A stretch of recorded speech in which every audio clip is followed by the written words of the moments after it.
Welcome to my kitchen. Today I'm going to make clam chowder. And I want you to look over here on the stove. I have, about 2.5 cups of fresh organic celery, and I have a little bit of onion. I usually don't put onion in my clam chowder, but today I did because I had some. Only about 1/3 cup, diced it little.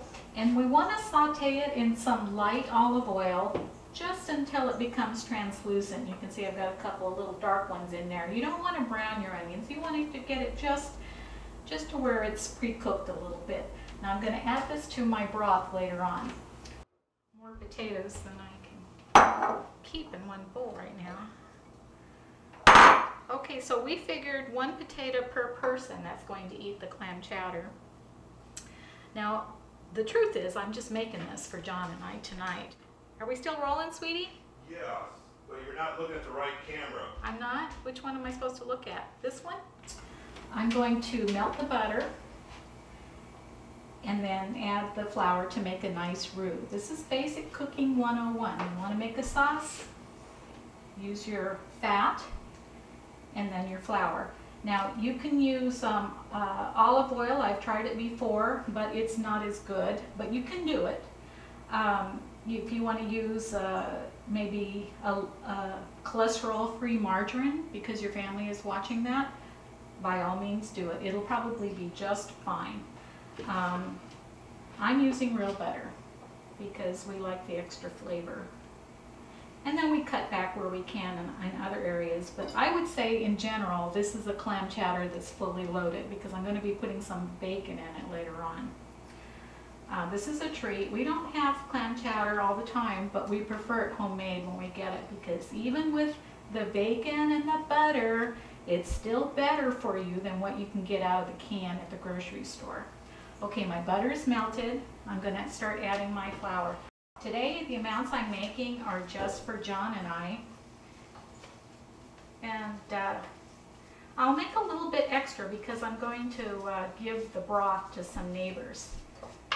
See, here you have your roux going. Give it a little bit of heat. It makes like a paste. Now, I took about 4 cans of clams from the grocery store. I got the chopped kind because I like them better than the minced. And you can find them in your tuna fish section, and they're in a little can, just like tuna fish. Now what you want to do is drain the juice and keep that juice. Don't throw it away. And put your clams over in a separate dish. Now I'm going to start getting this thick. How to start whisking this, because we want to get the lumps out, and I need a good whisk. This is an essential tool right here for making your sauce. Is a nice pan where you can use a whisk, because you don't want to use a Teflon, it'll just ruin it. And slowly start adding the broth to it. I've got my heat up there on sort of a medium high, and I'm adding broth. I'm not adding milk, I'm not adding water, I'm just adding clam juice without the clams in it. Okay, so this is still nice and pasty. And to it, I'm going to add some more clam juice because it's pretty thick. Now your clam juice you get in the grocery store. It's right next, above, usually on the top shelf where the tuna fish is. And it is expensive, I'll warn you right now. So shop around at your different grocery stores and you will find as much as $1 a jar difference between different stores depending on where you shop. And look for them on sale because you can buy them when they're on sale and keep them in the pantry and they'll keep for a long time. Your canned clams and your juice. So that way when you're feeling the hankering for some clam chowder, you've got all your supplies in hand. The only thing you need to run to the grocery store would be maybe your milk or half and half or cream depending on how fully loaded you want your clam chowder to be. Okay, I'm still stirring.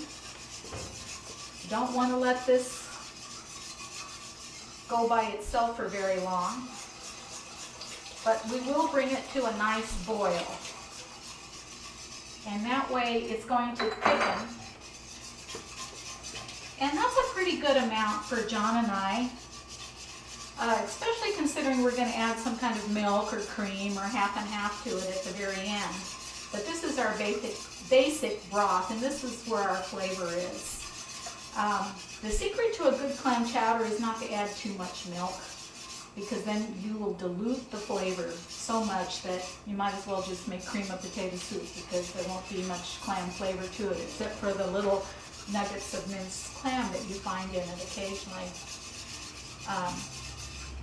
What I want to remind everybody is we have equal parts fat and flour and clam juice. That's all that's in here. Today I used 2/3 cup flour and 2/3 cup of real butter.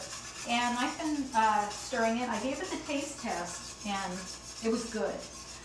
Now I got to tell you a little story. John and I traveled the coast of Oregon and we basically ate our way back sampling all the clam chowders that we could. And we have come to the conclusion that we like our clam chowder to taste like clams. We don't care for the gravy type.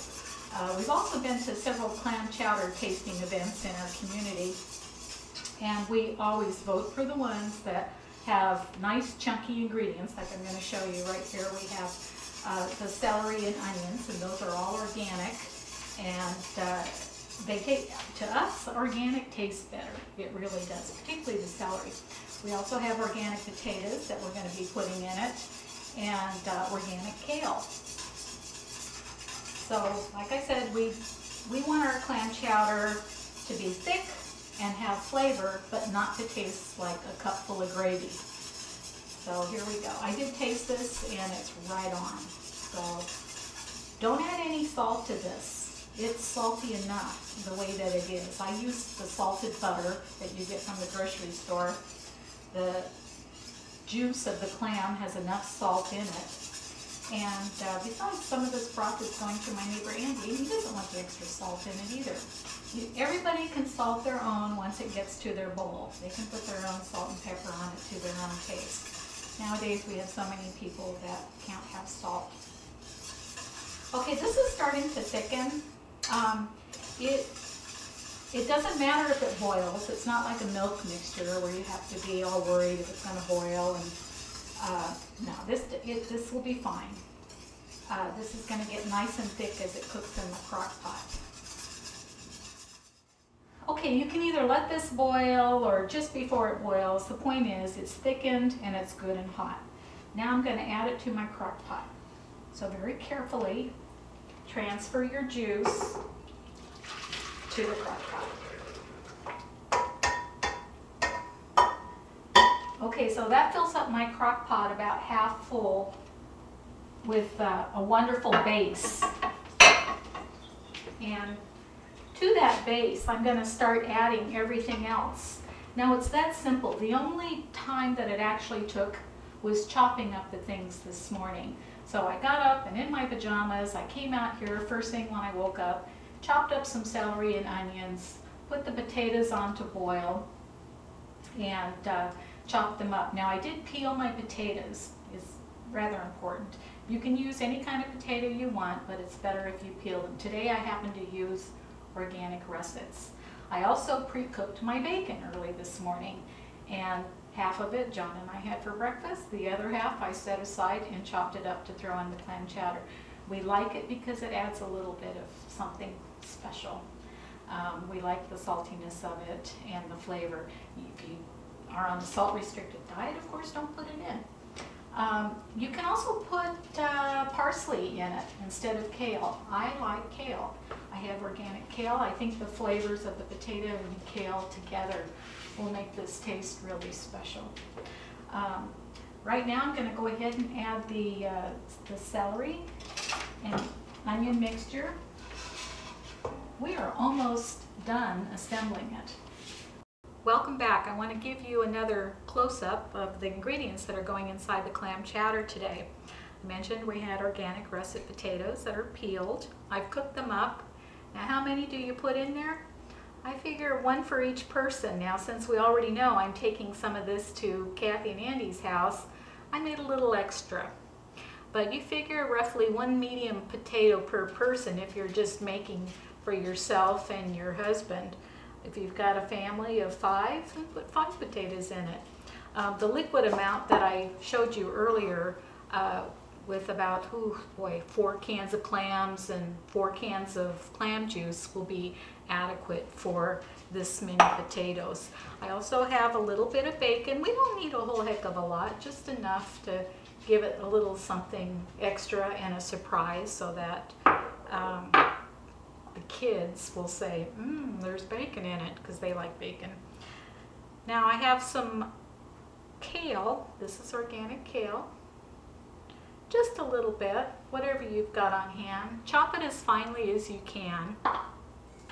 And then I have the clams. We drained out the juice, remember? And we put the juice into our broth. Now these go in at the very end, and the secret to a good clam chowder is put your clams in at the very end, especially if they're canned. Now if they are raw, like the ones that Andy caught on the coast, or Doug rather, he froze them, he cleaned them beautifully. There was no sand in them at all. You want to cook that in a little bit of clam broth and chop it up and put it in at the very end as well. But pre-cook those fresh ones. You want to get them up to a good boil to get rid of anything that might be in there. You know how shellfish can be nowadays. Okay, so I'm getting ready to dump everything in. I've got my broth, it's thickened.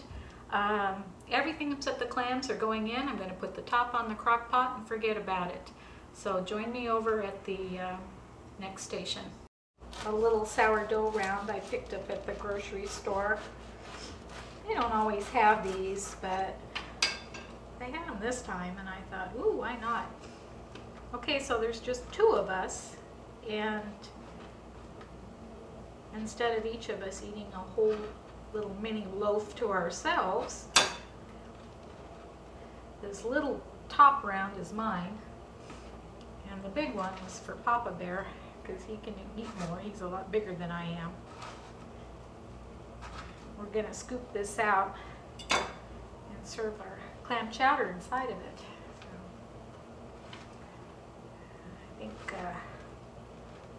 there we go. I can scoop a little more bread out. Okay, we're going to need a little bowl to anchor these in. Can't leave it just like that. And we'll add some clam chowder to it. Okay, we're going to go over here and finish up the rest of our clam chowder. Right here you can see that we have our basic broth that has some kale in it. This has been on low, and it's only been in here for about an hour. You can leave it, low or warm as long as you want. This has no milk in it. It has no cream. If you can't eat dairy, well, other than the butter, you could eat it right now and just add some clams to it. You could, instead of using butter, you could use a butter substitute or an olive oil base in the beginning.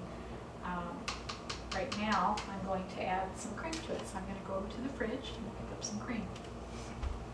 See, I didn't add much to it. It doesn't need a lot, just a little bit.